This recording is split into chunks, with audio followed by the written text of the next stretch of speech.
You're the same person. Too much said. The same person who claimed that when Luce made the diss song about you, that was all a play as well. What diss song? Who? Luce. But that was a play. Oh, come on. That was when he was still in Big U's little arena. Dummy, that was a play coming out my mouth. That was way before you even met him. Me saying that was a play. What is a dick-wit? Look, you stupid. Me saying that was a play was totally a lie. The play was what I was saying. I'm milking this nigga for $75,000 for a run, right? So I gotta make it look like to the world. Where would he have $75,000 from? Nigga, I just got him $500,000. Nigga ain't broke. How'd he get $500,000? What you think you the only motherfucker getting some money? If you ever told me of a way that you were going to get me $500,000, I would probably be very excited about it. I just got him $500,000. I probably wouldn't have forgot about it. It's a fact. Dude ain't broke. He ain't broke. He got some money. I've never witnessed any evidence that Loose Cannon was making money from anything. Like what? Because what? Because you don't see what he do? No, I'm just saying. I have no idea what kind of hustles he had going on. That's the way it's supposed to be. But somehow you made him $500,000 and you won't tell us how. I mean, that's as a recent. That was just April, March. And you won't tell us why. Why would I? Because I don't know. I feel like it would really help illuminate this conversation. Everybody's not them, Adam. But what I'm telling you is, dude ain't broke.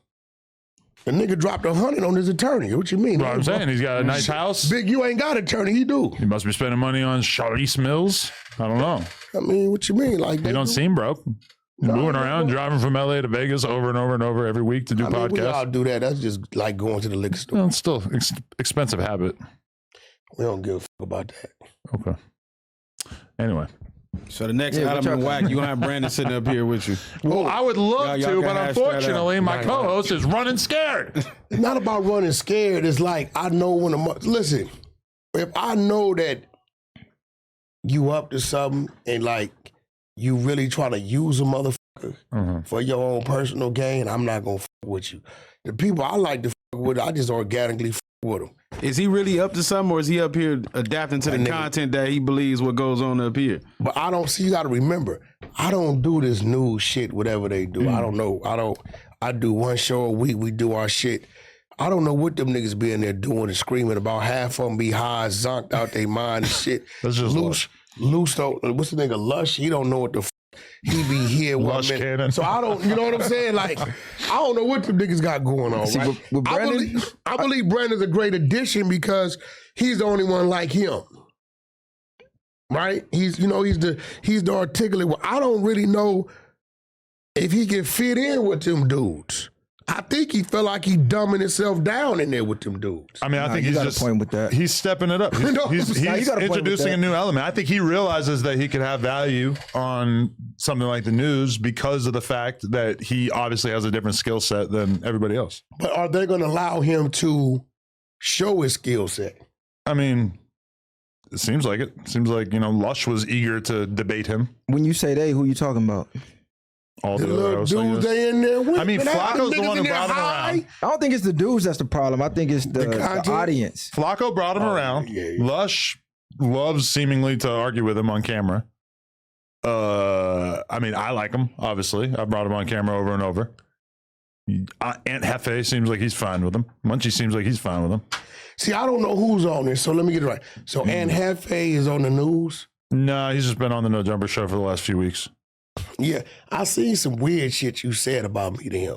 Like what? Something about you did. You did some hater shit. You did some bitch shit. No, I'm saying that you didn't let him talk. No, yeah. Check this out. First of all, I think you was a little mad that I brought him up here first. No, I didn't know you was trying to get him. You was trying to get him prior to. I didn't know it. He's a local. That's fine. No, they told me you had been trying to get a hold of him. You couldn't. Right? I know. How could I not have? I literally had not asked him to do a podcast yet. No, you had told me. They told me you wanted him up here.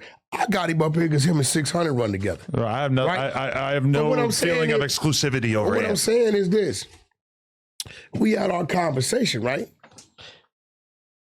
Motherfucker, you don't tell me how to dictate how I'm running my table. If I want to talk, I'm gonna talk. I shared with Ant my feelings that you were over talking him and not letting him talk. I wasn't over talking. Let me tell you why I wasn't over talking him. Because he had a whole lot to say about a nigga he didn't know. So I'm on your ass. So either you keep up, nigga, and talk back, or you don't. You had a whole lot to say about Wack clout chasing. He was slandering Monster Cody. This is why I can respect him. I ain't never seen him. He was slandering Monster Cody, talking about him being a crackhead. And you didn't really even give Ant a chance to defend him. Slow down. Pa Rule, was that a lie? Well, I mean, apparently not, but... Because you talking about a slander is based upon a what? A lie. So what the fuck you talking about? Okay, but just because he smoked crack at one point in his life does not mean that he is a crackhead and that's the end, open and shut of his life. He did what? Smoked crack. At one point in his life? Sure. You want to open up this can of worms with me? Sure. Because there's a whole lot I didn't say. Okay. Where they find him at? I don't know. Where? Yeah, do your math before you go to running. He died from drugs? Where they find him at? I just thought it would have been nice that as long as you were smearing the name all that, you don't want that it would have been nice if you gave him a little bit of room to speak. Lot. Hey, nigga, I'm a G nigga. It's a whole lot. And no, I didn't say out of respect to him. Ooh, okay. A whole lot of shit. Did you just volunteer that info, or that was like in the midst of a conversation? No, it was in the midst of a conversation, Gillian Wallow. That was like the one thing that Ant wanted to kind of press Wack about during that episode was... Listen, I don't appreciate how you spoke about Monster Cody. He wanted to have the conversation.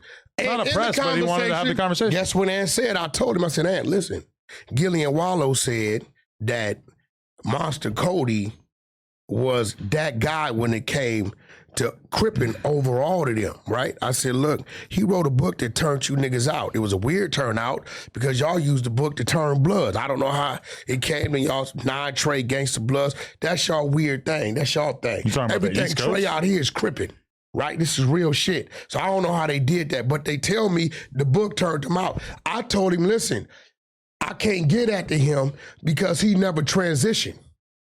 You get what I'm saying? He never transitioned. I said, now, Big U. But this was the context of you saying that Big U did transition, which you're kind of eating those words right now, right? No, I'm not. Big U, the one with an active murder case? I'm going to tell you why. If you look at Big U's RICO, every nigga in the RICO is a what?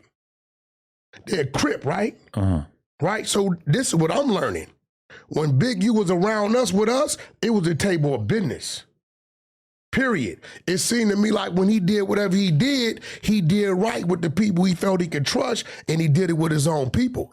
So the Big U, I don't know that Big U in that RICO. I don't know him.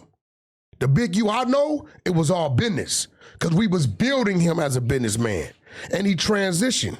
Right? The nigga was doing this, he was doing that, he was doing this, he was did the football league, he did that with Snoop, he's part of the Snoop League, he was doing the backpack giveaways, the graffiti removal, the fucking continuation schools, and we plugging him with the industry shit. We helped him get to deal with Nip. We did all that. But what are the terms that you were comparing Monster Cody to Big U on? Who was the biggest gangster? Monster Cody's, no. Who transitioned, being, nigga, if your ass did this banging on the street, went to the penitentiary, did your time, and then got back out and went back to gang banging, and you 20, 30, 40, 50 years old and ain't got no business, no nothing, you just waiting to catch a fucking parole violation. But if the question is who did the better transition, then why are you bringing up him smoking crack? If anything, that proves that he was able to come up from something even worse. Big U never had to kick that. Are you all right? What? You can't compare a dude that went and did all these years. Big U created, respectfully, his company in prison.